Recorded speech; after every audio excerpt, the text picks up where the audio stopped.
What is good, gifted and talented engineers and artists all around the world? My name is Deron, founder and CEO of Black Visual Entertainment, and today I'm going to show you how to record with the lowest latency possible, even with plugins. Let's get right into it. So first things first, what you need to do is make sure that your buffer size is at a good size, all right? So we're going to go into our buffer size. We're going to check it out real quick, and as you can see, it's already set at 128. Now, this is typically where I like to be at.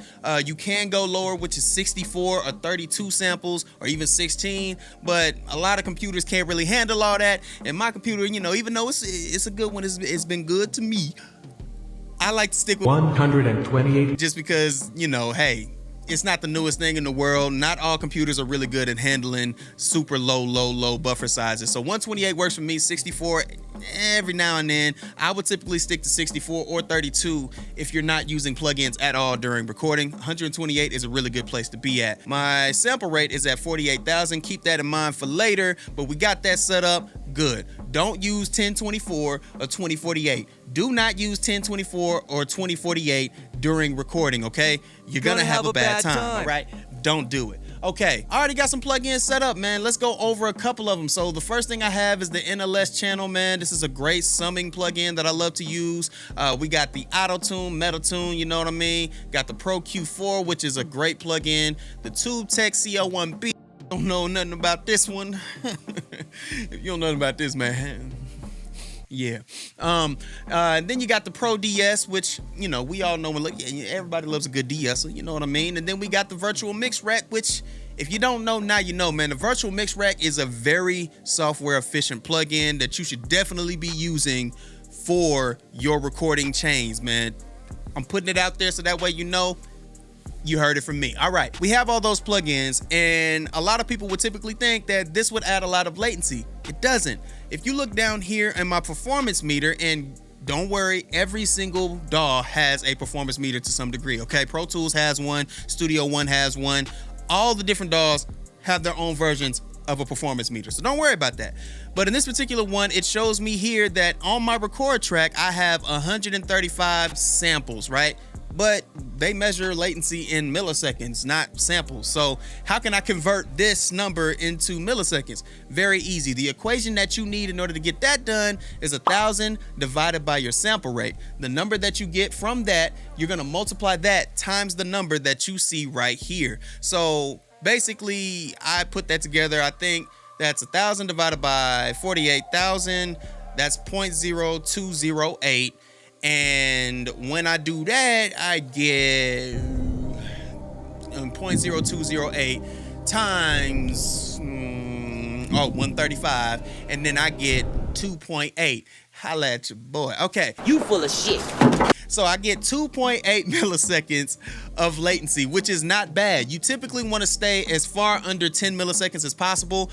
Typically around 9 to 10 milliseconds or higher, you actually start running into a very audible latent sound that you don't like and you don't want. You gonna get cussed out by your artist if you try to mess around with anything above 10 milliseconds. So just, you know, try to stay under that as much as possible. Don't nobody want to get cussed out around here. Get out right now! Yes, 2.8 milliseconds is great. You can use all of these plugins that you see here and not have an audible enough latency that it's going to ruin your sound or your recordings, right? That's not actually all of the latency that you have. So if you want to actually fully detect the latency that you have, you also have to calculate the amount of latency that your drivers actually bring from your audio interface. Up here in the top right corner, you can see that it tries to provide me some right here, but sometimes it's not always the most accurate. Another equation that you can use in order to find out the overall latency that you're gonna have with no plugins, just your DAW, you can do the buffer size divided by the sample rate times 1,000.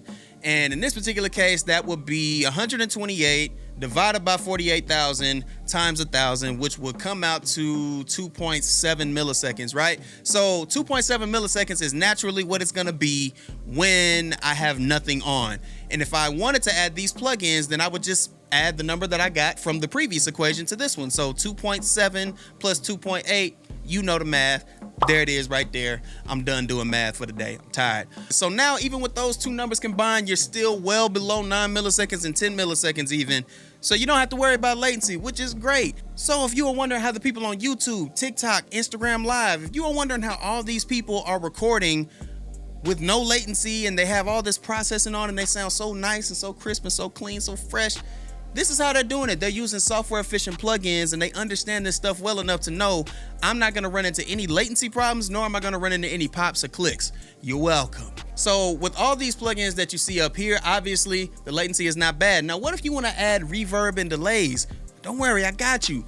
I have reverb and delays already set up on here, and they're already on. So as you can see, there's no other numbers showing here. So that means that these particular plugins are not adding any latency whatsoever. Definitely invest in some great After Effects plugins, ones that don't take up too much latency or CPU power. In this particular case, as you guys can see, Valhalla is a great choice. They don't cost a lot of money, and they definitely get the job done. They're honestly one of the best plugins that I could recommend to people when it comes to delays and reverb. So definitely look into these for sure. But on the flip side, you can mess things up because a lot of people don't pay much attention to this, and then they're probably adding plugins that add way too much latency. I'm going to show you really quick. I'm going to actually turn these plugins off and turn the other plugins that I have set up on, right?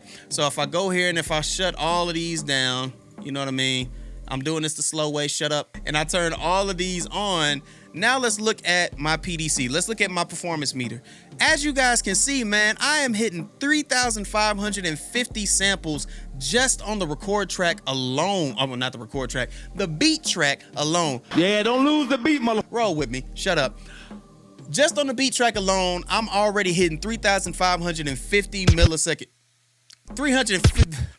3,550 samples of lag, man. That is terrible. And then if you look here, if we go down here, we got the little plate, which ain't really so little if you want to talk about the latency that it's adding. I love this little plate, but I wouldn't recommend it for recording, just saying. And then you got the repeater, man. The repeater, I love this plugin too, but it's adding latency too. So we got 42 samples and 32 samples just from my reverb and delays alone. So if I were to add these together, I would get a total of 3,624 samples. Now I don't even have to do the math to tell you that that's terrible, but we're gonna do it anyway. So we're gonna take basically the same first equation that we used earlier. I believe the number that I got was 0.0208, and we're gonna multiply that times 3,624. Get it together, my God. We're gonna multiply 0.0208 times 3,624. And the number that we get is 75 milliseconds, basically. That is way over 10 milliseconds. You're gonna be latent no matter what. It's like you're always gonna hear yourself way in the back later. You're gonna get cussed out if you're recording anybody. They're gonna walk out of your studio. Get them. They're never gonna work with you again. Get them. You have completely ruined your opportunity to be a great recording engineer. Get them. For Chris Brown. Hell no. I don't know. I'm just throwing people out there. But basically, you'll get kicked out anywhere. And if you're working with any big time artists, you're most definitely getting kicked out of the booth, man. Don't use plugins that take up a lot of latency or a lot of CPU power, okay? As you guys can see here, we have the Metatune. Now, this is the same thing with any auto-tune plugin. Usually there are two different modes, right? There's usually a low latency mode, and there's a mode that you would typically use during mixing. In this particular case, low latency mode is on, but if I were to click any of these right here, it switched from low latency to this right here, and it adds more, and oh Lord, the number's so big I can't even see the rest of the number. It adds so much more extra samples that it's adding latency, right? So this is why the low latency mode needs to be on. Always make sure your low latency modes are on if a plugin has it, okay? And the next thing that you need to look into is your EQs, right? Now, as you can see here, it's at 0 latency, but you have two different options. You have natural phase and you have linear phase. If you were to switch to either one of these phases, it's going to add more CPU usage, and it's also going to add more lag, right? It takes more processing to utilize these modes, so you want to keep it at 0 latency so that way you don't have to deal with it. I mean, it's pretty self-explanatory. It says 0 latency. Just put it on 0 latency during recording. And last but not least, you have Lookahead, right? Now, you can see here, the Pro DS is here. It's also on the regular one, and so is the Pro Q4. There are a lot of plugins that do have a Lookahead feature. You wanna make sure that this is off every single time, because basically what Lookahead does is it adds a delay purposefully, so that way it can basically compress whatever signal you have going through it a little before it hits the threshold, right? So you need to make sure that this is turned off every single time. If Lookahead is on, turn it off. If latency is on, turn it off. If phasing is on, turn it off. Turn those 3 things off to make sure that you are not introducing any more processing power or latency. You got me.